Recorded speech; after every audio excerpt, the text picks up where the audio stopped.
আমাদের এক মুরব্বী আপা আছেন, ব্যারিস্টার, আমি নাম নিলাম না।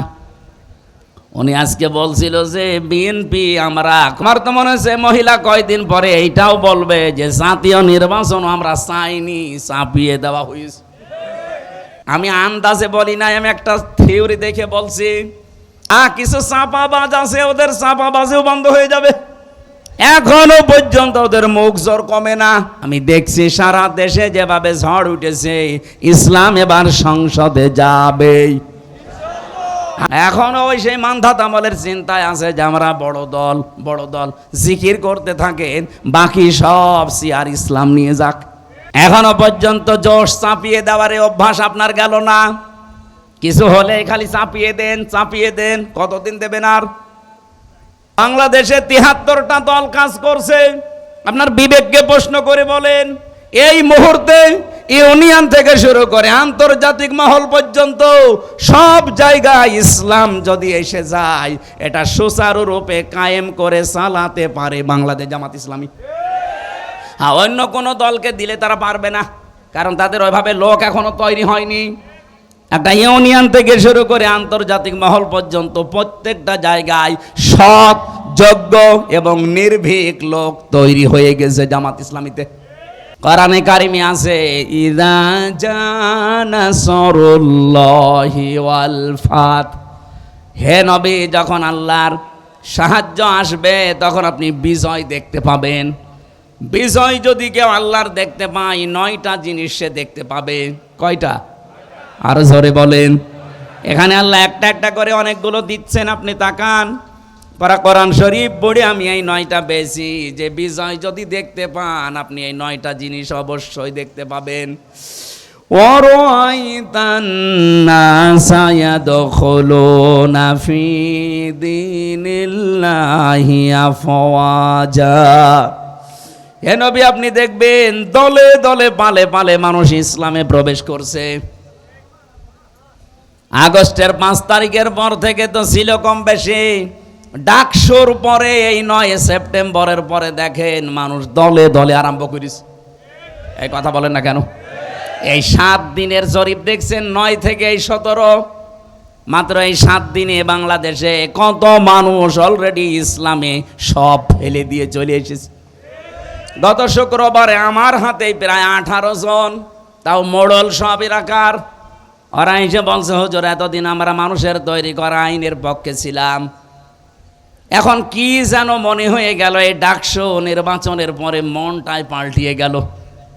আমরা এখন আল্লাহর তৈরি করা আইন কায়েমের জন্য চেষ্টা করতে চাই, যেটা সব চাইতে বাংলাদেশে এগিয়ে আছে জামাত ইসলামী।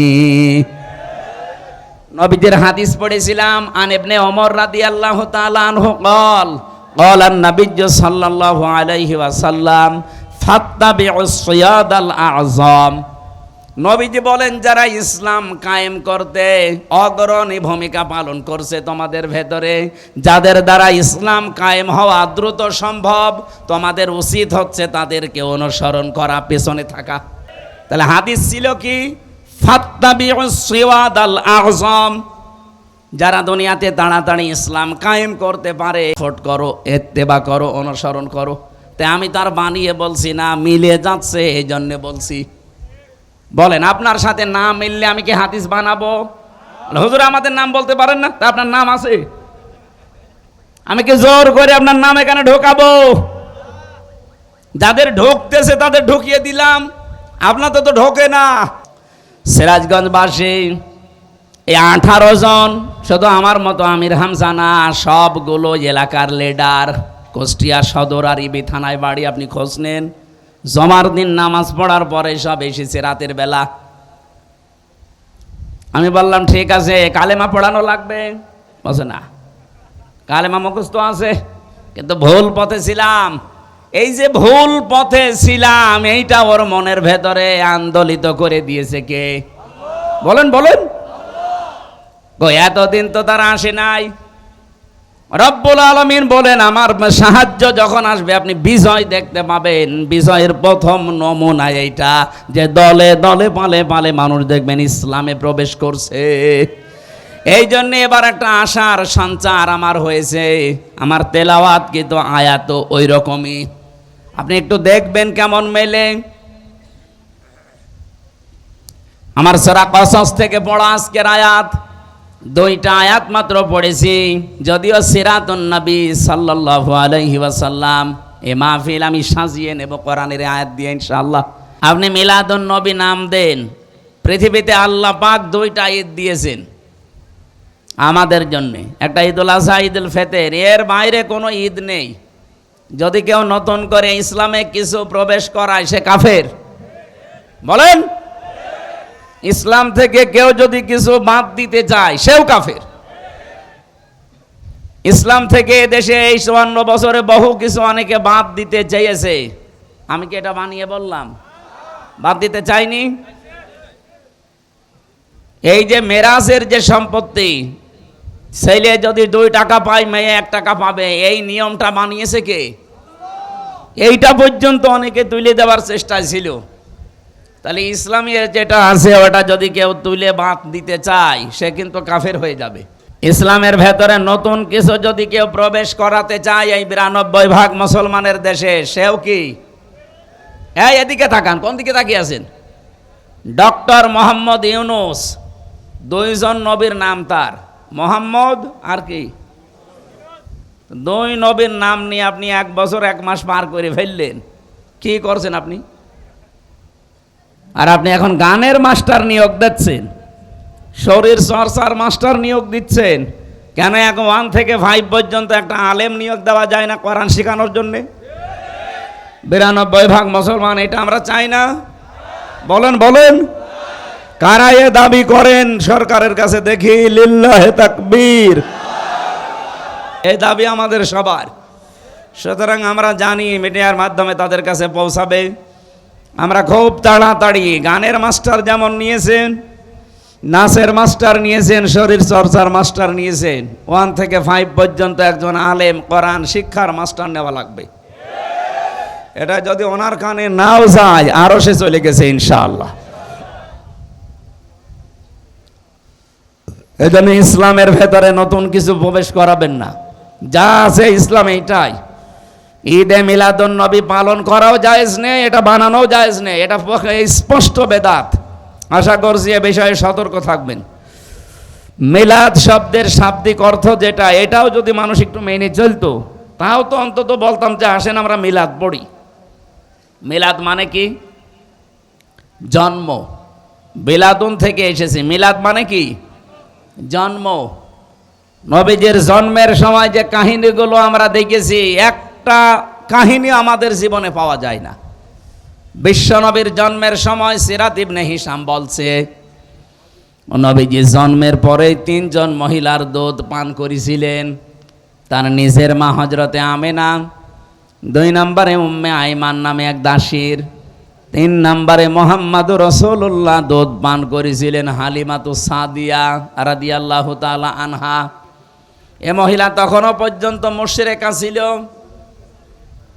সে নিজে বর্ণনা করছে সিরাত ইবনে হিশামে যে আমি মোহাম্মদকে কোলে তুলে আমার ডান স্তন দিলাম, সে পান করেছে, বাম স্তন দিলাম, সে মুখ বের করে নিয়েছে। যতবার মুখ লাগালাম ততবার আমার স্তন থেকে মুখ বের করে নিয়েছে। চোখের ইশারা দিয়ে যেন আমাকে জানাতে চাই, মা হালিমা জোর করেন কেন? ডান স্তন এটা আমার অধিকার ছিল, আমি পান করেছি। বাম স্তন এটা আমার অধিকার না, এটা আমার দুধ ভাই আব্দুল্লাহর অধিকার। পৃথিবীতে আমি ভাইয়ের হক নষ্ট করার জন্য আসি না, এসেছি ভাইয়ের হক ফিরিয়ে দেওয়ার জন্যে। ও সিরাজগঞ্জবাসী, যেই নবীর জীবনী শোনার জন্য বসে আছেন, মিলাদ পড়তে আপনি পাগল। মিলাদের প্রথম তো এইটা যে মিলাদ মানে জন্ম।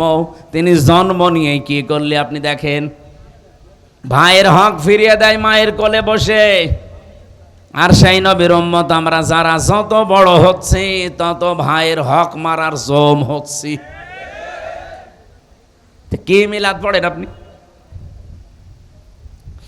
নবীজি এখানে ভাই বলতে শুধু দুধ ভাই, আপন ভাই না। আল মুসলিম আখুল মুসলিম, মুসলমান মুসলমানের, বলেন বলেন, 6টা হক তার উপরে আপনার আছে, আপনার উপরেও তার 6টা হক আছে।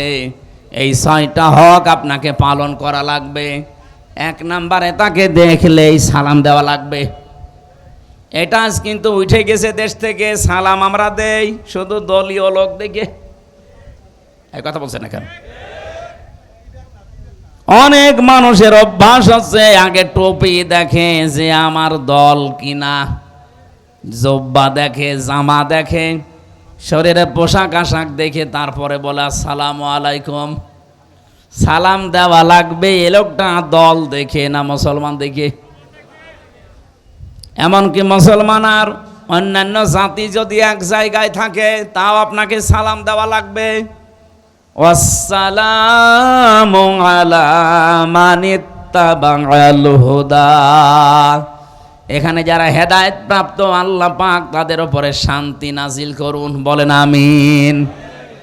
তাহলে এই সুন্নাতটা, এই হকটা এখন থেকে আপনি আদায় করবেন, সে দলীয় লোক না হলেও।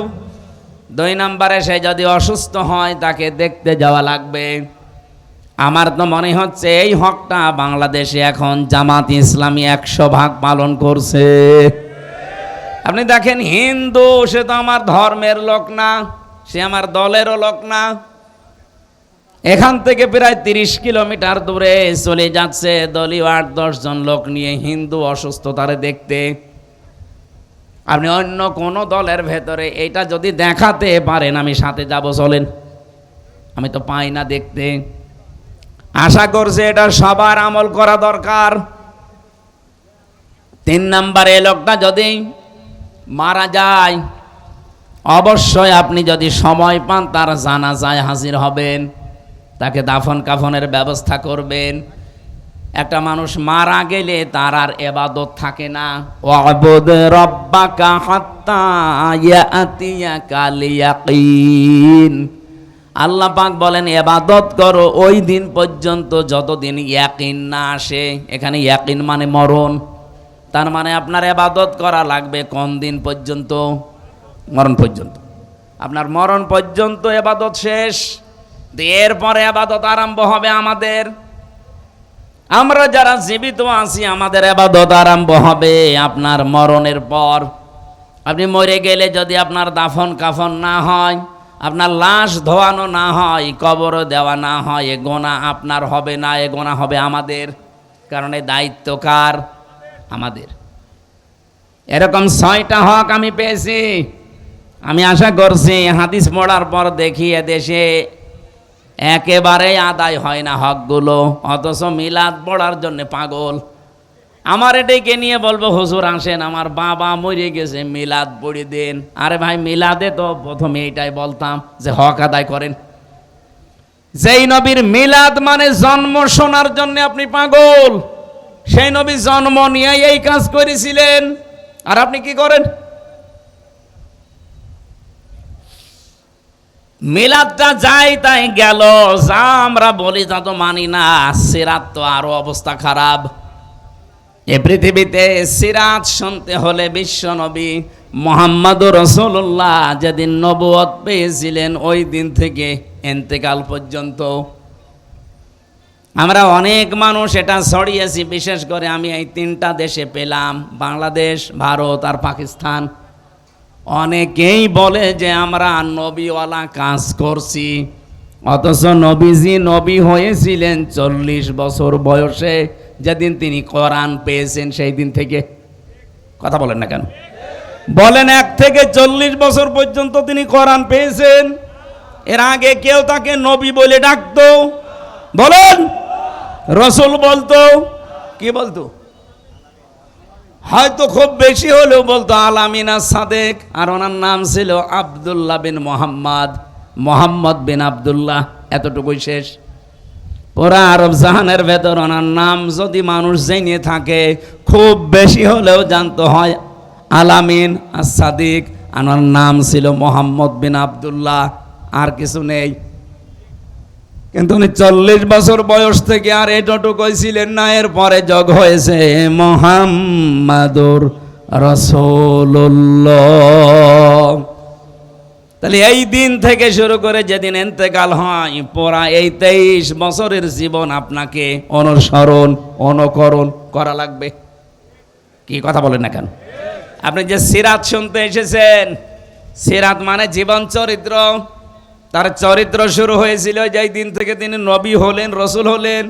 এর আগে যেগুলো ছিল মানবিক গুণাবলী, ওগুলো অর্জন করতে পারলে আপনি সোনাই সোহাগা। কিন্তু 40 থেকে 63 এই 23 বছরের 1 সেকেন্ডও বাদ দিতে পারবেন না। হ্যাঁ, উনি 17 বছর থেকে দল গঠন করেছিলেন হিলফুল ফজল। আপনি যদি নিজেকে কন্ট্রোল করতে চান যৌবনের তাড়নাকে, তাহলে হিলফুল ফজলের মতো একটা সংগঠনে আপনাকে যোগ দেওয়া লাগবে। বাংলাদেশে আমি যেটা পেয়েছি ইসলামী ছাত্র শিবির। আপনি দেখেন, চরিত্রকে কন্ট্রোল করতে হলে এই মহা দুর্যোগের সময় ইসলামী ছাত্র শিবির ছাড়া বাংলাদেশে এখন কোনো দল আপনি দেখাতে পারবেন না। কম বেশি প্রত্যেকের মেয়েদের আমরা ঝামেলা পাচ্ছি, কারো চরিত্রই নেই। এমনকি কেউ ডাল খায়, বাবা খায়, বাকিটা বললাম না। আরে ভাই, আমি নিজে তো বিশ্ববিদ্যালয়ে দেখেছি, বিশ্ববিদ্যালয়ের যে রুমগুলো, আবাসিক রুম থেকে বের হচ্ছে সকালবেলা মদ দিয়ে কুলি করে বের হচ্ছে। আমি প্রথমে জাহাঙ্গীরনগরে চান্স পেয়েছিলাম সাংবাদিকতায়। তা আমার তো সুরত সিরত যা, ওই ছাতায় তো পড়া সম্ভব না। এই জন্য বছর খানিক থাকার পরে এসে আল কোরআনে ভর্তি হয়েছিলাম কুষ্টিয়া বিশ্ববিদ্যালয়ে। তা আমি দেখেছিলাম ওখানে মানুষ ছাত্র মাস্টার্সে পড়ে, সকালবেলা মদ দিয়ে কুলি করে এরপরে বের হচ্ছে। এটা ছাত্র ভাইরা, আমি কাটসাট কথা বলি কারো মন পাওয়ার জন্যে, কারো খুশি হওয়ার জন্যে না। এদেশে এখন যা চলছে, আপনি যদি চরিত্রকে বাঁচাতে চান, ছেলেদেরকে মেয়েদেরকে ছাত্র শিবিরে ছাত্রী সংস্থায় চোখ কান বুঝে দিয়ে দেন, নয়তো পারবেন না। কারণ এখন চলছে কি দেখছেন, ওপেন চলছে সব। এই কঠিন মুহূর্তে আপনার সন্তানকে আপনি বাঁচাতে পারেন শুধু এই দুইটা সংগঠনে দেন, আমি গ্যারান্টি দিব আপনি পারবেন। ঢাকাতে সেখানে নামাজ পড়াতাম জমার, একজন নাস্তিক বামপন্থী রাজনীতি করে মুরব্বী হয়ে গেছে। গোপনে একদিন এসে আমার বাসাতে কলিং বেল টিপ দিয়ে, আমি তো চেহারা দেখেই বুঝে ফেলেছি যে এ শয়তান মার্কা লোক, কারণ চেহারা দেখলে কিছু বোঝা যায়। দাড়ি গোপ কিচ্ছু নেই। আমার এখানে এসেছে, তাও সিগারেট খেয়ে ফেলে দিল, দেখলাম সিসি ক্যামেরায় সব দেখা যাচ্ছে। হুজুরের কাছে একটু মানুষ দোয়া দরুদ পড়িয়ে আসে, ও দোয়া দরুদ নেই, সিগারেট টানতে টানতে। নাস্তা করালাম, কি আপনার কি সমস্যা? বলছে আপনি তো আমাদের ইমাম, আমি নামাজ পড়তে আসি অনেক দূর থেকে, জমান নামাজ। আপনি একটা শিবিরের কোনো দায়িত্বশীল ছেলেরে খুঁজে দেন, আমার মেয়েটাকে প্রাইভেট পড়াবো। মেয়ে আমার বিশ্ববিদ্যালয় 2nd ইয়ারে পড়ে। চিন্তা করলাম এত বড় মেয়েকে পড়াতে চাই শিবিরের ছেলের কাছে।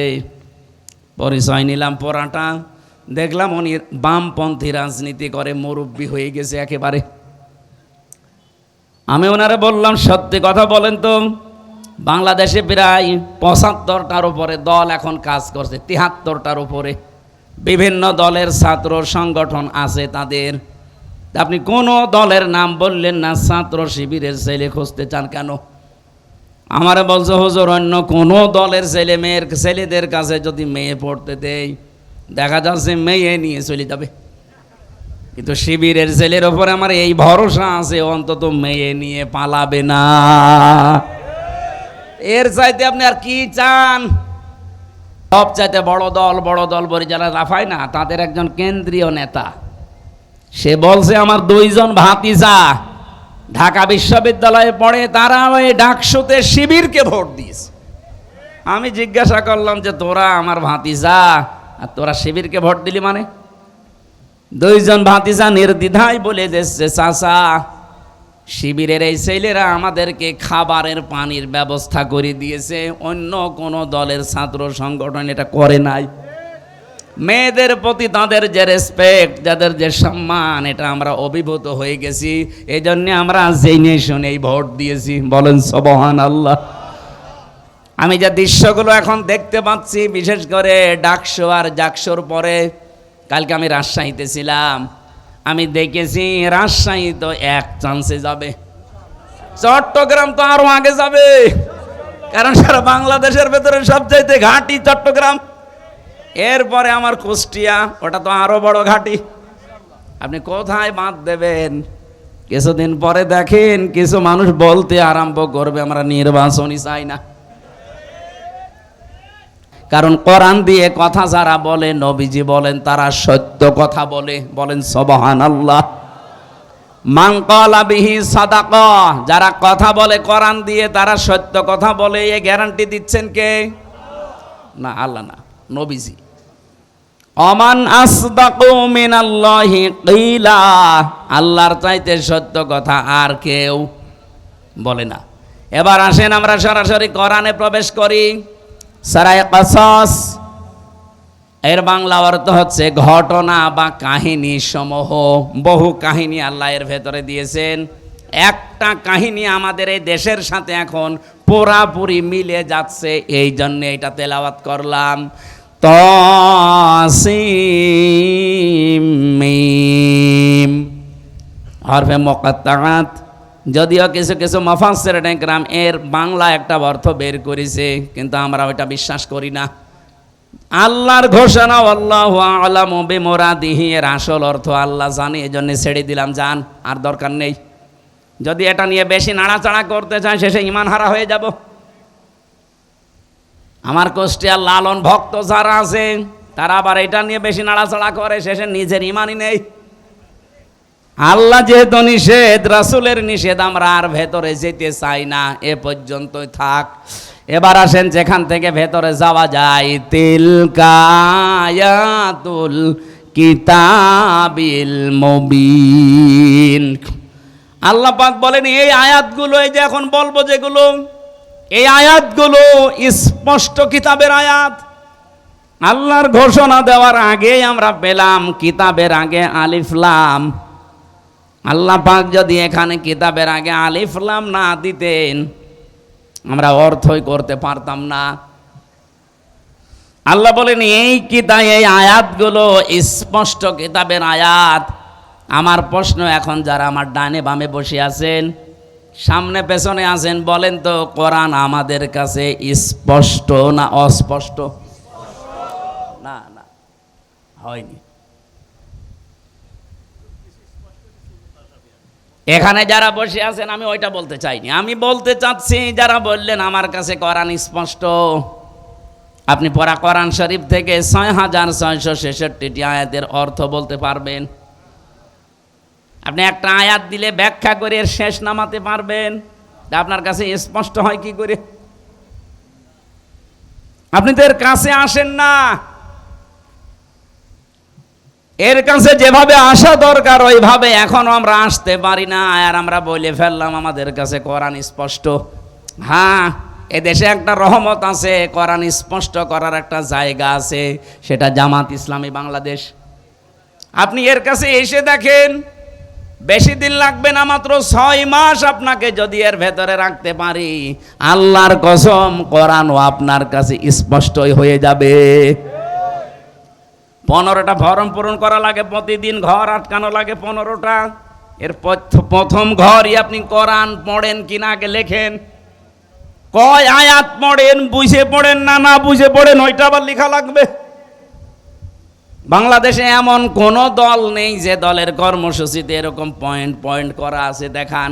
যদি কয়েকটা থাকেও তারা এখান থেকে হাওলাত নিয়েছে। কে কথা বলছেন এখন?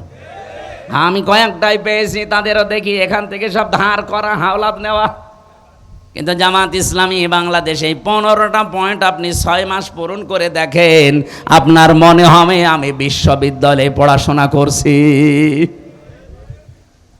এই জন্য কোরআন স্পষ্ট করতে হলে এই দলে আপনাকে আসা লাগবে। আহ্বান জানাচ্ছি, আসেন, মাত্র 6 মাস থাকেন, জীবন আপনার পাল্টিয়ে যাবে। কারণ এরা নিজেরা ট্রেনিং দিয়ে পাল্টাবে না, কোরআন দিয়ে পাল্টাবে। এই কথা বলেন না কেন? আল্লাহ পাকের পরে দিয়েছেন আল মুবিন, কিতাব শুধু না, এটা কিন্তু স্পষ্ট কিতাব। আল্লাহর যে প্রশংসা আমরা আদায় করি যতগুলো কারণে, তার এক নাম্বার কারণই এইটা, আলহামদুলিল্লাহিল্লাযী আনজালা আলা আবদিহিল কিতাবা ওয়া লাম ইয়াজআল লাহু ইওয়াজা। রব্বুল আলামিন বলেন, প্রশংসা আমার। যতগুলো কারণে প্রশংসা তোমরা করবা, তার এক নাম্বার কারণেই, কারণ আমি আমার বান্দার প্রতি এমন একটা কিতাব দিয়েছি যে কিতাবের ভেতরে কোনো গোপন কথা নেই, কোনো অস্পষ্ট কথা নেই, কোনো বাঁকা কথা নেই, যা আছে সব স্পষ্ট কথা। ও সিরাজগঞ্জবাসী, আল্লাহ বলছেন আমার কোরআনে কোনো বাঁকা কথা নেই, গোপন কথা নেই। এই জন্যেই তো আমরা দেখি এই পৃথিবীতে যারা কোরআনের কাছে আসে আর কোরআন যারা বুঝতে চেষ্টা করে, তাদেরকে মাথায় বাড়ি দিয়েও আপনি আর গোপন রাখতে পারেন না। ওরা কোরআনের কাছে আসলেই যেন ওপেন হতে চায়। এই কথা বললেন না? হযরত ওমর কোরআনের কাছে এসেছিলেন, বুঝেছিলেন, আর গোপন থাকেননি, ওপেন হয়ে গেছেন। আপনি যার দিকে তাকাবেন তাকান, যারা কোরআন পড়েছে বুঝেছে, ওরা আর কেউ গোপনে ছিল না, সব ওপেন হয়ে গেছে। দুঃখজনক হলেও সত্য, বাংলাদেশে আমরা অনেক আলেম পর্যন্ত এখনো আছি বলে, হুজুর আমি গোপনে আছি। আপনি আর কতদিন গোপনে থাকবেন বলেন? এত ওপেন হওয়ার পরও আপনার এখনো সময় হয়নি। আপনি এখনো যদি বলেন আমি গোপনে আছি, কেন বলেন? আমি জানি। সেদিন আমাকে ঢাকা থেকে একজন বলছিল, হুজুর যেভাবে কথা বলা আরম্ভ করেছেন, আমারও মনে চায় আমি স্পষ্টভাবে প্রকাশ্যে কোরআনের পক্ষে কাজ করি, কিন্তু মনের ভেতরে একটা ভয়, যদি এবার ইসলাম না আসে তাহলে আমার ইমামতি থাকবে তো। আরে শয়তান, ওই ইমামতি নিয়ে আস। আর আপনার কাছে কেন এমন মনে হয় এখনো যে ইসলাম এবার আসবে না বলেন? কোন ছেলে যদি মাইক হাতে নিয়ে এলাকার মানুষকে বলে যে আমার বাবার জমি আমি পাই কি না পাই আমার সন্দেহ লাগে, তাহলে এটা কি বৈধ সন্তান না অবৈধ? আরো জোরে বলেন। লোকজন বলবে না যে তোর বাবার সম্পত্তি তুই পাবি না, মানে এলাকার লোক পাবে। 92% মুসলমান এই দেশে, যে ঝড় উঠেছে। আরে শুধুমাত্র সিরাজগঞ্জের এই সদর থানা না, সারা বাংলাদেশের 630টা থানায় আমার কম বেশি এখন যাওয়া। আপনাদের এই এলাকায় একজন আছে, এই লোকটার কিছু হলেই খালি ওই সে মানধাতা বলে চিন্তায় চলে যায়। এখনো যদি কেউ আমাদেরকে রাজাকার বলতে চান, আমার মনে হয় ওই লোকটার মুখ এই ফজু পাগলার মতো আগুন ধরিয়ে দেওয়া দরকার।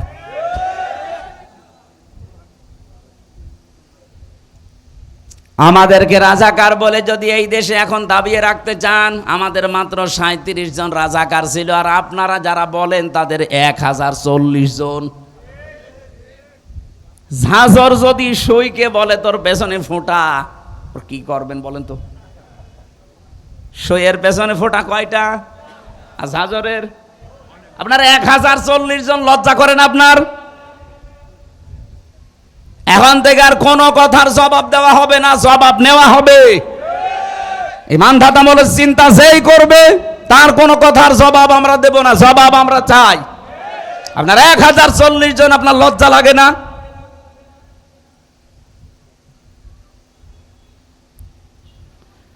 সিরাজগঞ্জবাসী, হ্যাঁ আমি জানি অনেকের মন খারাপ হবে, সত্য কথা শুনলে সবার কাছে ভালো লাগে না। এটাই যে আলেমগুলো এখনো দোদুল্যমান অবস্থায় আছেন। আপনি কি কিতাব পড়ে আলেম হয়েছেন?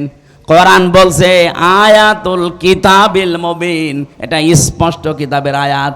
যারা এর কাছে আসে পড়ে তারা স্পষ্ট হতে চায়, ওপেন হতে চায়। আর আপনি এখনো বলেন যদি পাস না করি আমার ইমামতি থাকবে তো।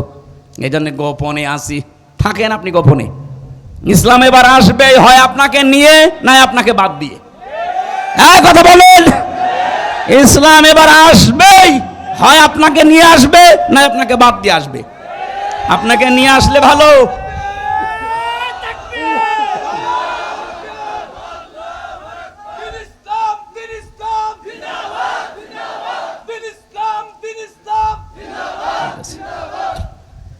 আপনাকে নিয়ে আসলে তো আপনার কপাল ভালো, যদি আপনাকে বাদ দিয়ে আসে কি হবে টের পাচ্ছেন?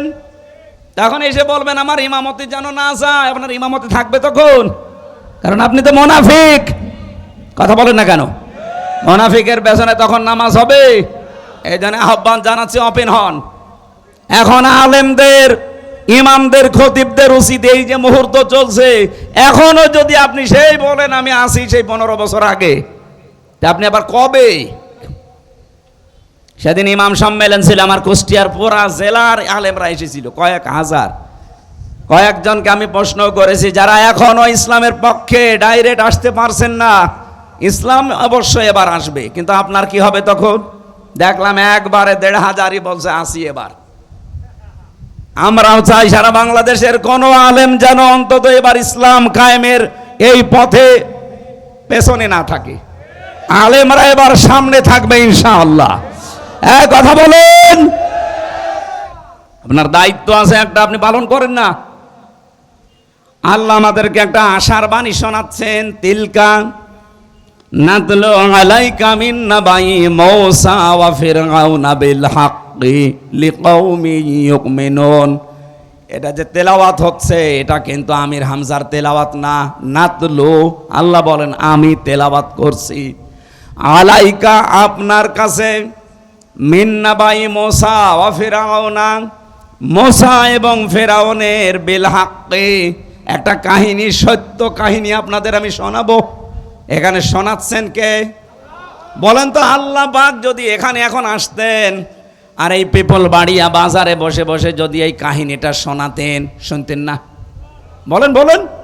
আরে উনি শোনাতেন, উনি এখন আসতে পারছেন না, ওনার মানায় না এটা, এই জন্য আমির হামজাকে দিয়ে অ্যাডভার্টাইজ করাচ্ছে। আল্লাহ বলেন আমি যথাযথভাবে একটা কাহিনী, একটা ঘটনা তোমাদেরকে শোনাবো, লিকাউমি ইউমিনুন, যারা বিশ্বাসী তাদের জন্য আমি এই ঘটনাটা শোনাচ্ছি। কি ঘটনা শোনো? ইন্না ফিরআউনা আলা ফিল আরদি, অবশ্যই এই জমিনে একজন ফেরাউন ছিল। কি ছিল? বলেন বলেন। এই ফেরাউন ছিল কেমন? সে ছিল সীমা লঙ্ঘনকারী, সে ছিল ফ্যাসিস্ট, সে ছিল এই পৃথিবীতে ওলু প্রকাশকারী। আল্লাহর সীমা পার হয়ে সে চলে গিয়েছিল। আল্লাহ রাব্বুল আলামিনের বিধান সে বাইরে রেখে এমন উপরে গেছে, সে নিজে আল্লাহ দাবি করে বসে আছে। বলেছে আনা রব্বুকুমুল আ'লা, আমি তোমাদের বড় রব। এই ঘোষণাটা এস্টাবলিশ করার জন্য ও যা যা হাতে নিয়েছিল, ও শুধু ওই জামানায় হাতে নেয়নি, কিয়ামত পর্যন্ত বহু ফেরাউন দুনিয়া আসবে, তারা ওইটা হাতে নেবে। কি নিয়েছিল আপনি বলেন তো? 1 নম্বরে ওয়াজালা আহলাহা শিয়া, সে জমিনের ভেতরে বিভিন্ন দল বিদলে মানুষকে বিভক্ত করে রেখেছিল। এই 54 বছরে আমার মনে হয় বহু ফেরাউন এইটা করেছে। টপিওয়ালাদের ভেতরে দেখেন বিভিন্ন জিনিস দিয়ে দল বিদলে বিভক্ত করে রেখেছে। ওর 5 কলি, ওর 3 কলি, ওর উঁচা টুপি, ওর আকিদা ঠিক নেই, এই নাম বলে বলে। অথচ ইসলামের মূল জায়গায় কিন্তু আমরা এক। কেউ কি আমরা কোনোদিন বলেছি যে ফরজ নামাজ 4 রক্ত? বলেন বলেন। রোজা 28টা, এই বলেন না কেন? মূল জায়গায় কিন্তু আমরা ঠিক আছে। এই শাখা প্রশাখা দিয়ে দিয়ে আমাদেরকে দলে বেদলে বিভক্ত করে রেখেছে। এটা ফেরাউনের প্রথম কাজ। বাংলাদেশে যারা করে রেখেছিলেন, আল্লাহর কসম তারাও এক প্রকার ফেরাউন। এখনো সেই ফেরাউনের তৎপরতা থেমে নেই, ও এখনো কাজ চালাচ্ছে। ও হয়তো বিদায় নিয়েছে, কিন্তু ওর চামচারা যারা আছে তাদেরকে দিয়ে এখনো করাচ্ছে। এখনো এই দেশের অনেক নামধারী আলেমকে দিয়ে এদেশে একামতে দিনের কর্মী যারা, তাদের বিরুদ্ধে এখনো ফতোয়া দেওয়াচ্ছে। এই কথা বলেন না কেন? কত বলো মুরব্বী আলেম দেখছি এখনো মাইকের সামনে বলছেন জামাত ইসলাম কোনো ইসলামী দল না, এরা মওদুদিবাদ। মওদুদিবাদ বলে কোনো বাদ দুনিয়ায় আছে স্যার? নেই। আমরা মওদুদি রহমতুল্লাহ আলাইহে, তাকে আমরা আমাদের মাযহাবের ইমাম মানি না। মানি না, তার মাসলা মাসাইলেও আমরা নেই না। মাযহাবের ইমামতাকে আমরা মানি না, তার শুধু যত লেখা আছে একটা বিষয় আমরা নিয়েছি, এই যে গণতান্ত্রিক পদ্ধতিতে ইসলাম কায়েম করা একটা পদ্ধতি। হ্যাঁ, ভুল হতে পারে, আপনার যদি এটা ভালো না লাগে, ভুল হয়, আপনি নতুন কোনো কিছু পারলে সেটা করেন, আপনি নিজেও করবেন না, যারা করছে এগিয়ে যাচ্ছে করতেও দেবেন না। আপনি কি হয়েছেন কি? আপনি যে আলেম নামে জালেম, এ জাতি কিন্তু বুঝে ফেলেছে। এমন এমন ফতোয়াবাজি এখন করছে, কিছু মানুষকে দেখছি তারা বলছে জামাত ইসলামী যদি এবার রাষ্ট্র ক্ষমতায় আসে, তারা নাকি কওমি মাদ্রাসা রাখবে না, তারা হাফেজি মাদ্রাসা রাখবে না, তারা দেওবন্দি মাদ্রাসা রাখবে না, তারা সুন্নিয়াতের মাদ্রাসা রাখবে না, সব ধ্বংস করে দেবে। আপনি এত বড় মিথ্যা কথা বলতে পারলেন? বাংলাদেশ জামাত ইসলামীর আন্ডারে দেশে এখনো হাজার হাজার হাফেজি মাদ্রাসা চলে। আমি আজকে যেখানে খাবার খালাম হাফেজি মাদ্রাসা, ওটা জামাত ইসলামী চালায়, সিরাজগঞ্জে না, আল ইসলাম নাকি জানো, দারুল ইসলাম। শুধু এইটা না, আমার কুষ্টিয়ায় চলেন, মাগুরায় চলেন, হাফেজি মাদ্রাসা, কওমি মাদ্রাসা, এগুলো জামাত ইসলামী বাংলাদেশের ভাইদের টাকা দিয়ে খোঁজ চলছে। তারা যদি সব বন্ধই করে দেবে, এগুলো চালাচ্ছে কোন কারণে? এগুলো কেন বলছেন আপনারা আমরা জানি। যখন জাতি এক হওয়ার চেষ্টায় আছে, আপনাদেরকে নিয়ে মুনাফিকরা টাকা পয়সা খাওয়িয়ে বলাচ্ছে। জাতির লোকদেরকে আহ্বান জানাচ্ছি, আলেম নামে কোন জালেমের এই কথায় আপনারা আর বিভ্রান্ত হবেন না। এবার যদি একবার পা পিছলে যায়, এই দেশে ইসলাম আসতে কিন্তু অনেক দেরি হয়ে যাবে। জীবনে চর্মচোখে আর দেখতেও পাবেন না যে ইসলাম আসলে কি স্বাদ।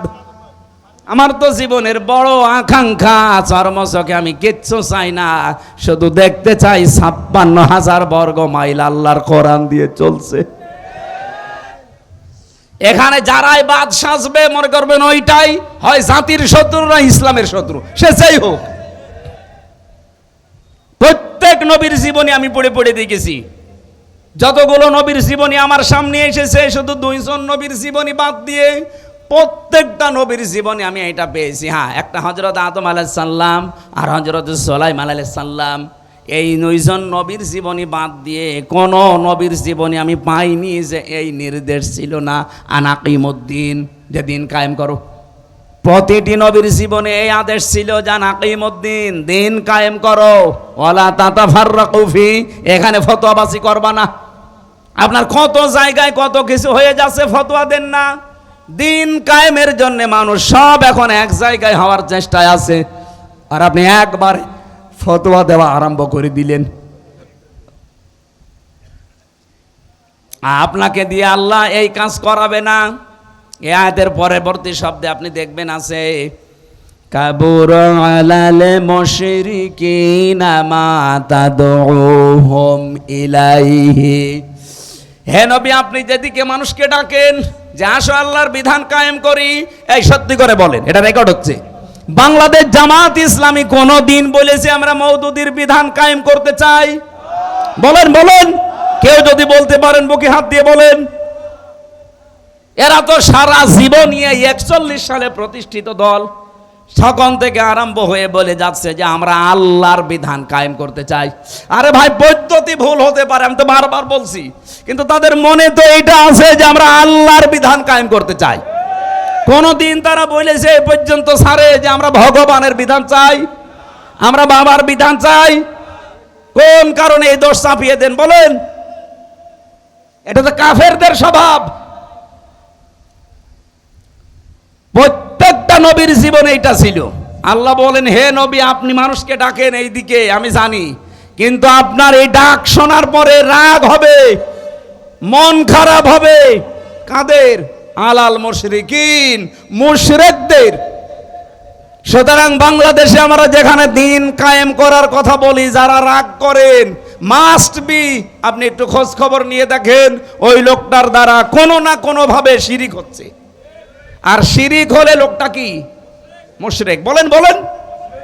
আপনি প্রশ্ন করতে পারেন, কই আমি তো শিরিক করি না, তাহলে কোরআন শরীফ কি মিথ্যা?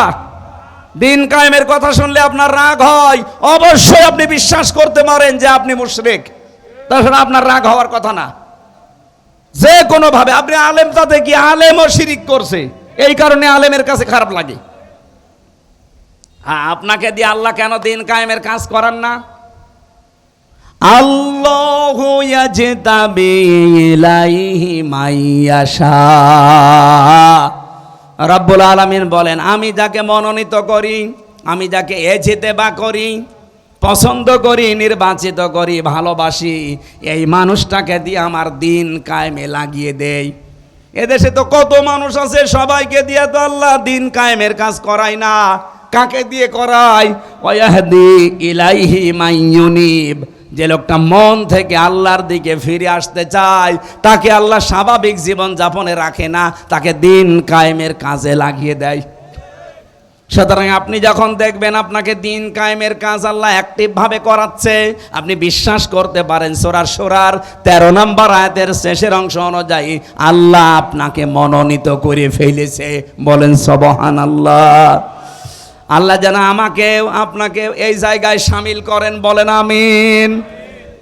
আল্লাহ স্পষ্টভাবে বললেন যে ফেরাউনের প্রথম কাজ ছিল দলে বিদলে বিভক্ত করে রাখতো মানুষকে। ওর একটা উদ্দেশ্য ছিল, কারণ মানুষ যদি দল বিদলে বিভক্ত হয়ে থাকে তাহলে শক্তি হারিয়ে যায়, তখন ও যা মনে চায় তাই করতে পারে। এটা এতদিন এই ফেরাউন হাসিনা করেছে। দেখেন কত দলে বিদলে আমাদের বিভক্ত করে রেখেছিল। এদেশে মানুষ যা তার চাইতে অনেকের দল বেশি। আমি জেলখানায় একটা লোক পেয়েছিলাম, ও একটা দলের সভাপতি, ওর দলের নাম হচ্ছে আল্লাহ দল, আব্দুল মতিন ওনার নাম। ওনার আমি একদিন বললাম যে ভাই আপনি আল্লাহর দলের সভাপতি, সেক্রেটারি কে? বলছে আমার ছেলে, আর কেউ নেই। সারা বাংলাদেশে উনি সভাপতি, ওনার ছেলে সেক্রেটারি, এই শেষ। এটা হাসিনার করা, দলে বিদলে বিভক্ত করে করে দাদাদের এই হুকুম মতো আমাদেরকে এভাবে করে রেখেছিল। এটা ফেরাউনের নিয়ম। কার নিয়ম? 2 নম্বরে ছিল ইস্তাদঈফু তাইফাতাম মিনহুম, ও দলে বিদলে বিভক্ত করে মানুষদেরকে দুর্বল করে রাখতো। ইউযাব্বিহু আবনাহুম ওয়া ইস্তাহয়ি নিসাহুম, সে ওই দেশের পুরুষদেরকে মেরে ফেলতো, মেয়েদেরকে বাঁচিয়ে রাখতো। এই আয়াতের 2টা তাফসীর হয়। 1 নম্বরে ওই জামানায় ফেরাউন বহু পুরুষ বাচ্চাকে মেরে ফেলেছিল, কোনোদিন শোনেননি? বলেন বলেন, মেয়েদেরকে যে বাঁচিয়ে রাখতো শোনেননি? তাহলে এখন তাফসীর কিভাবে করবেন? আধুনিক মুফাসসির যারা, তারা আয়াতের তাফসীর করছে এভাবে, এমন এমন কায়দা ফেরাউন করবে, কিয়ামত পর্যন্ত তো ফেরাউন থাকবে না, কিন্তু ওর পেতাত্তারা থাকবে। ওরা যদি ক্ষমতায় কোনো সময় থাকে, তারা ওই দেশের যারা যোগ্য মানুষ তাদেরকে চেয়ারের পরিবর্তে পেছনে ফেলে রাখবে। আমরা এই দেশে এই 15.5 বছরে এইটাই বেশি দেখেছি। যোগ্য হওয়ার পরেও শাহিনুর আলম ওনার যোগ্যতার সম্পূর্ণ জায়গায় বসতে পারবে না, বসে থাকবে 10 নম্বর চেয়ারে। আমি 1 থেকে মাস্টার্স পর্যন্ত আমার ফার্স্ট ক্লাস ফার্স্ট আছে, অল ফার্স্ট ক্লাস আমার। বলেন আমার জায়গা মতো যাওয়া দরকার, খালি পেছনে দলীয় পরিচয় আছে, এই জন্য আমারে না নিয়ে 80 রোল নাম্বার যার তারে নিয়েছে। এই যে আমাকে ওই জায়গায় না নিয়ে আপনি পেছনে ফেলে রাখলেন 80 নাম্বার চেয়ারে, এটা আমাকে মেরে ফেলার শামিল না? এটা করেছিল ফেরাউন। এখনকার ফেরাউনরা এইটা করছে, ওই জামানায় মেরে ফেলতো সরাসরি, আর এখন তার যোগ্যতা সম্পন্ন জায়গায় না যেতে দিয়ে বাধা প্রাপ্ত করে তাকে একটা মেরে ফেলা। 2 নম্বরে মেয়েদেরকে সে বাঁচিয়ে রাখতো। 15.5 বছরে দেখেন ছেলেদের চাকরি হয় না আর মেয়েদের চাকরির অভাব হয় না।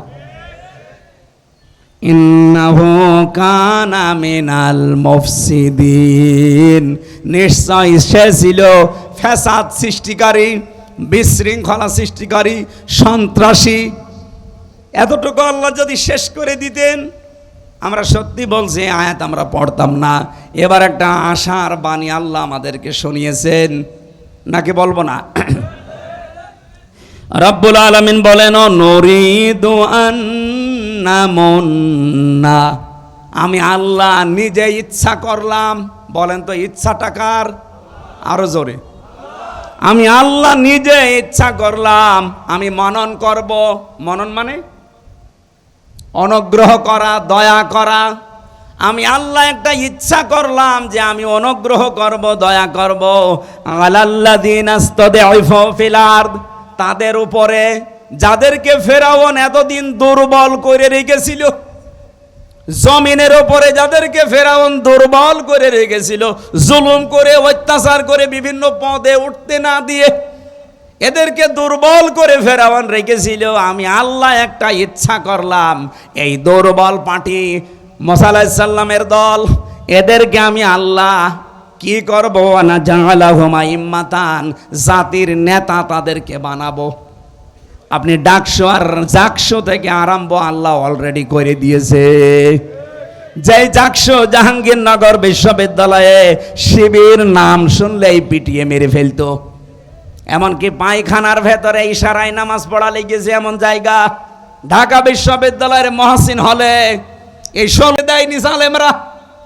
ছাত্রলীগের ভাইদের নাকি ঘুমের ডিস্টার্ব হবে, এজন্য ফজরের আজান হইতো না। এবার ডাকশোতে শিবির প্যানেল পাস করার পরে তার পরের দিন মাইকে আজান আরম্ভ হয়েছে। আল্লাহু আকবার, জবান খুলে বলেন আল্লাহু আকবার। আল্লাহর যে ঘোষণা ছিল না জাআলাহুম, তাদেরকে আমি জমিনের নেতা বানাবো। বলেন তো এটা কি আমি বানিয়ে বলছি না হচ্ছে? ওয়ানা জাআলাহুমুল ওয়ারিসিন, এবং এই জমিনের উত্তরাধিকারী আমি আল্লাহ তাদেরকে বানাবো। আমার মনে হচ্ছে আল্লাহ যেন তার সিদ্ধান্ত এখন বাস্তবায়ন আরম্ভ করে দিয়েছে।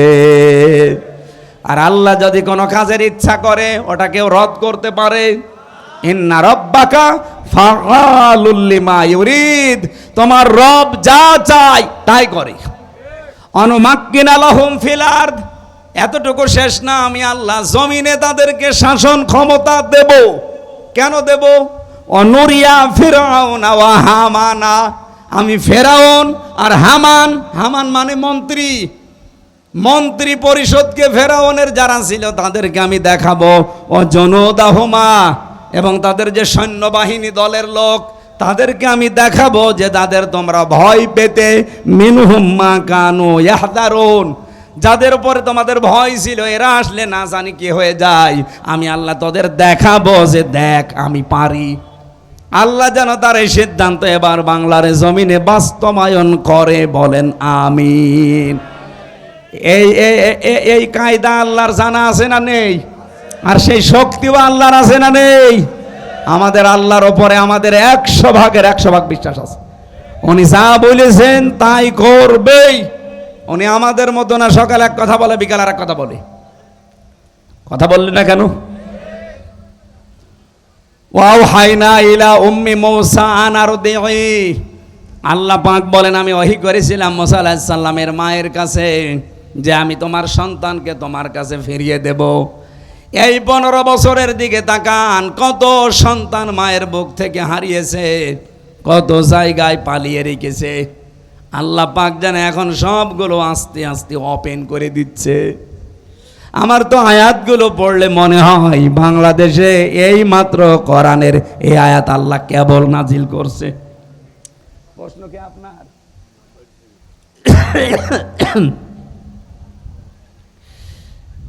এ দেশের মুসলিম হিসাবে ভোট দেওয়া কতটা জরুরি, এটা ফরজ। এখন যে অবস্থা চলছে এটা ফরজ। দলিল সূরা নেসার 85 নম্বর আয়াত, মাই ইয়াশফা শাফাআতান হাসানাতান ইয়াকুল্লাহু নাসিবুম মিনহা, কোন মানুষ একটা ভালো কাজে সুপারিশ করলে ও ভালো কাজ করে যা পাবে সুপারিশ করে তাই পাবেন। ভোট দেওয়া সুপারিশ করা একই বিষয়। বাংলাদেশে এবার যদি এই কাজ না হয়ে যারা নাস্তিক, যারা শরিয়া আইন বিশ্বাস করে না, আপনাদের এখানে একজন আছে ও ঘোষণা দিয়েছে যে শরিয়া আইন আমরা বিশ্বাস করি না, এইরকম মানুষগুলো যদি আসে যারা শরিয়া আইনই বিশ্বাস করে না, শরিয়া আইন সব তুলে দেবে না? তখন বলবে নামাজ পড়া লাগবে না। আপনি কি করবেন? আপনার তো চেয়ার নেই, বাধ্য হবেন নামাজ না পড়ে থাকতে। জাহাঙ্গীরনগর বিশ্ববিদ্যালয়ে যদি পায়খানার ভেতরে দাঁড়িয়ে নামাজ পড়া লাগে ইশারায় বাংলাদেশে, অথচ সেখানে এখন আল্লাহু আকবার আজান হচ্ছে, সুবহানাল্লাহ বলতে পারেন নাই? ভোট দেওয়া কতটুকু জরুরি? জরুরি মানে এখন যে অবস্থা চলছে এখন ফরজ হয়ে দাঁড়িয়েছে। আসসালামু আলাইকুম। মহিলাদের সংগঠনের প্রতি আগ্রহী হওয়ার জন্যে, হ্যাঁ সম্মানিতা মা বোনেরা, আগ্রহী হওয়ার জন্য কি আপনার দায়িত্ব হচ্ছে এই মুহূর্তে ইসলামের পক্ষে থাকা। এতে মা বাবা স্বামী সন্তান সব যদি একদিকে চলে যায়, ফেরাউনের স্ত্রী আসিয়ার মতো আপনি একা দাঁড়িয়ে থাকবেন। লা তাআতা লিমাখলুকিন ইল্লা বিমাসিয়াতিল খালিক। আল্লাহর বিরুদ্ধে যায়, রাসূলের বিরুদ্ধে যায় এমন কোন কাজ বাবাকেও মানা যাবে না, স্বামীকেও মানা যাবে না, সন্তানকেও মানা যাবে না। কথা বললেন না কেন? এটাকে শুধু পুরুষদের না মহিলাদেরও? আমি যে হাদিস পড়েছিলাম মুআয ইবনে জাবাল থেকে, ইয়ামেন দেশে যখন গভর্নর করে নবীজি পাঠাচ্ছিলেন এই সাহাবীকে, ঘোড়ার রাকাবের ভেতরে অলরেডি পা দিয়ে দিয়েছে। নবীজি বললেন, শোনো, এমন একটা দেশে তোমারে পাঠাচ্ছি, যেহেতু দায়িত্বে আছো এই জন্য বহু মানুষ হাদিয়া তোফা নিয়ে আসবে কাজ সিদ্ধি করার জন্যে, কাজ উদ্ধার করার জন্যে। হাদিয়া নিতে পারো, ওই পর্যন্ত যতক্ষণ হাদিয়া থাকবে। যদি ওটা ঘোষের পর্যায়ে পড়ে জীবনও নিতে পারবা না। আমার মনে হয় সে অবস্থা এখন পৃথিবীতে নেই। এতটুকু নবীজি শেষ করে দেননি। বিশ্ব নবী বলেন, হে মুআয ইবনে জাবাল, ইসলামের কাঁটা কিন্তু নড়তেই থাকবে, বাতাসে নড়বে। ধর্মের কল কিসে নড়ে? বলেন বলেন। এমন একটা সময় এসে যাবে আমার উম্মতের ওপরে, আলা ইন্না রিহাল ইসলামি দায়রাতুন ফাদুরু মাআল কিতাবি হাইসুদার, আলা ইন্নাল কিতাবা ওয়াস সুলতানা লা ইফতারিকান। এইদিকে তাকান। আলা, সাবধান, ইন্নাল কিতাবা, নিশ্চয় কিতাবের ভেতরে মানে কোরআন শরীফের ভেতরে, আল ফুরকানা, আলা ইন্নাল কিতাবা ওয়াস সুলতানা, সুলতান মানে রাজত্ব, রাজনীতি। নবীজি বলেন, মুআয ইবনে জাবাল ভালো করে শোনো, এমন একটা সময় সামনে আসবে আমার উম্মতের ভেতরে বহু মানুষ তারা আল্লাহর কোরআন আর রাজ্য রাজনীতি আলাদা করে ফেলবে। এটা কি ১৫০০ বছর আগের কথা এখন মিলছে না? এই কথা বলেন না কেন? এ পর্যন্ত তো শেষের পরে আছে, ফালা তুফারিকুল কিতাব, সাবধান উম্মতেরা, কোনদিন আল্লাহর কিতাবের কোরআনের রাজনীতি থেকে নিজেকে আলাদা করবা না। সুতরাং এখন যে যা ফতোয়া দিক, কেউ যদি আমাদেরকে ধর্মান্ধ বলে, কেউ যদি বলে ধান্দাবাজ, কেউ যদি বলে রাজনীতি করে, শুধু যে যা বলে বলুক, পেছনে কেউ কুকুর ঘেউ ঘেউ করবে করুক, কারোর দিকে তাকানোর দরকার নেই। আমাদের একটাই টার্গেট থাকবে, ইসলাম এবার সংসদে নেবই। আমার এখন প্রতিটা গণসংযোগে প্রায় হাজার হাজার মানুষ শুধু মোসাবা করার জন্য। আমার তো মনে হয় এক একটা গণসংযোগে কমপক্ষে একটা মাহফিল হয়ে যায়। ওদের এখন সবার আওয়াজ, যাবরে যাবরে, সংসদে যাবরে। ইনশাল্লাহ যে আওয়াজ তুলছে সারা দেশ, আশা করছে এবার কোরআনে কারিমকে আমরা জায়গা মতো নিয়ে যেতে পারবো। একবার নিয়ে যেতে দেন, কিয়ামতের আগে ইসলামের কাছ থেকে কোনো জালেম, কোনো মুনাফিক আর এই দেশ আর নিয়ে নিতে পারবে না। কারণ অন্য যারা আছে,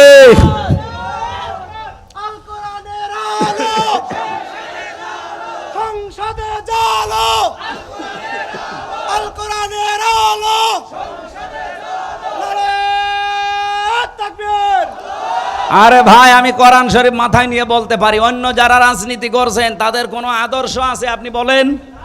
খালি মারিং কাটিং ছাড়া কি আদর্শ আছে তাদের? বলেন। খালি ধান্দাবাজি আর চাঁদাবাজি। এ জেলায় হয়তো এখনো শুরু হয়নি। এদের আদর্শ কি আপনি বলেন? খালি ধান্দাবাজি আর চাঁদাবাজি। কিন্তু ইসলাম দিয়ে যারা এদেশে রাজনীতি করে তাদের ধান্দাবাজিও নেই, চাঁদাবাজিও নেই। আমি প্রথম শব্দেই বলেছিলাম, জামাত কর্মী, সমাজকর্মী। আল্লাহ রাব্বুল আলামিন, আমরা একটা একটা করে বলতে পারতাম, গলা বসে যাচ্ছে, সকালবেলা থেকে ৫-৬টা করে অনুষ্ঠান। যতটুকুই বলেছি আল্লাহ জানে আয়াতগুলো আমাদেরকে এবার দেখান। আরো জোরে বলেন। সম্মানিত মা বোন যারা এসেছেন, আল্লাহ রাসূলের পথে চলতে গিয়ে পৃথিবীর কারো অনুসরণ করার দরকার নেই। এতে যদি দুনিয়ার সব হারিয়ে যায়, যাক। আল্লাহ আপনাদেরকে হযরতে আসিয়ার মতো যেন কবুল করেন, আল্লাহুম্মা আমিন। লা ইলাহা ইল্লা আনতা সুবহানাক ইন্নী কুনতু মিনাজ জালিমিন। রব্বুল আলামিন, চাতক পাখির মতো এরা এই কাদা জায়গা, ভেজা জায়গায় বসে আছে। কোরআনে কারীম শোনার জন্য এরা এত পাগল, এদেরকে তুমি ওমরের মতো বানিয়ে দাও। সওয়াবগুলো যদি দিয়েই থাকো কিছু নবীজির রওজায় পৌঁছিয়ে দাও। পৃথিবীর মাটির নিচে যারা ঘুমিয়ে গেল এদেরকে মাফ করে দাও। মা বাপ আমরা যারা হারিয়ে ফেলেছি আমাদের মা বাপকে জান্নাতুল ফেরদাউস দিয়ে দাও। এ মাহফিলটা বাস্তবায়নে এই হরিণা পিপল বাড়িয়া বাজারের এলাকার মানুষেরা যেভাবে কষ্ট করেছে, পয়সা দিয়েছে, আল্লাহ তুমি তাদেরকে ওসমানের মতো মঞ্জুর করে নাও। সম্মানিতা মা বোনদেরকে তুমি হেফাজত করো আল্লাহ। এরাও হযরতে আসিয়ার মতো কঠিন পরীক্ষা দিতে যাচ্ছে, এদেরকে তুমি মেহেরবানি করে বাঁচাও। এদের ঈমান আমল নিয়ে হেফাজত করো। এদের জীবনে অনেক রোগ শোক আছে, তুমি তাদেরকে মুক্ত করো। আমার কণ্ঠটা অধিকাংশ সময় বসে যায়, আল্লাহ আমি ভিক্ষা চাই, আমার কণ্ঠটা কোরআনের জন্য তুমি ভিক্ষা দাও। আমার শরীরটাকে তুমি আগের অবস্থায় ফিরিয়ে দাও। সম্মানিত সভাপতি আল্লাহ আমার আরাফাতের ভাই আলহাজ সাইদুল আলমকে কবুল করো। প্রধান অতিথি অধ্যক্ষ শাহিনুর আলম ভাইকে কবুল করো। যত অতিথি এসেছি আল্লাহ মঞ্জুর করো। এ বাজারে যারাই ব্যবসা বাণিজ্য করে এদের বরকত দিয়ে ঢেলে দাও। বারাকাল্লাহু লানা ওয়া লাকুম ফিল কোরআনিল আযীম। কখন কার কাছে আজরাইল এসে যায় জানি না। জীবনের শেষ কথা যেন এইটা অন্তত বলতে পারি, লা ইলাহা ইল্লাল্লাহু মুহাম্মাদুর রাসূলুল্লাহ।